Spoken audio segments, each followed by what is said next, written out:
স্বাগতম জনাইছোঁ মোৰ ইউটিউব চেনেল তৃষ্ণা আমি ব্লগছলৈ। আপোনালোকৰ সকলোৰে খবৰ বাৰু কেনেকুৱা? আশা কৰিছোঁ সকলোৰে ভাল, আমাৰো ভালেই বাৰু। ইমান গৰম পৰিছে মানে নহয়, বাহিৰত ওলোৱা মুস্কিল হৈ পৰিছে এতিয়া। আমি য'ত আছোঁ এতিয়া বৰ্তমান দিল্লীত 45 কিবা গৰম চলি আছে, আৰু আপোনালোকে জনাবচোন কিমান গৰম দি আছে আপোনালোকৰ তাতে। আৰু মানে এতিয়া ভাবিছোঁ অকণমান মুখৰ যত্ন ল'ম বুলি, মানে গৰমৰ দিনৰ বাবে মুখখন মোৰ বেয়া হৈ গৈছে, দেখিছে নহয় কিমান কি কিবা উঠিব ধৰিছে। সেইবুলি ভাবিছোঁ অকণমান কিবা লগোৱাম বুলি মুখখনত, আপোনালোকক দেখুৱাই আছোঁ বাৰু, চাই থাকক ভিডিঅ'টো লাষ্টলৈকে। দাইল তিয়াই থৈছিলোঁ মই ৰাতিটো, এতিয়া মিক্সিত পিচি ল'ম ভালকৈ, একদম পেষ্ট বনাই ল'ম। মই ইয়াৰ ওপৰতে দৈ দিছোঁ এচামুচ।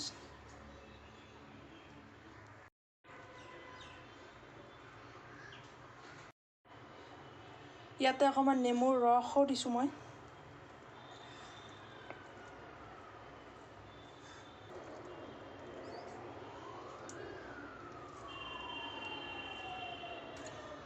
ভালকৈ হাতেৰে মিক্স কৰি ল'ম মই।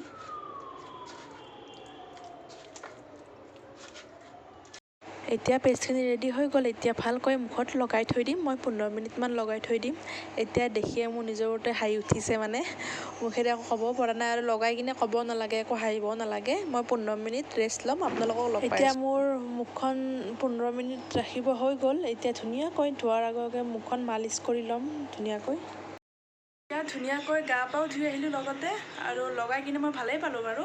যদি আজিৰ ভিডিঅ'টো আপোনালোকে যদি ভাল পায়, please like, comment, share, subscribe নিশ্চয় কৰিব।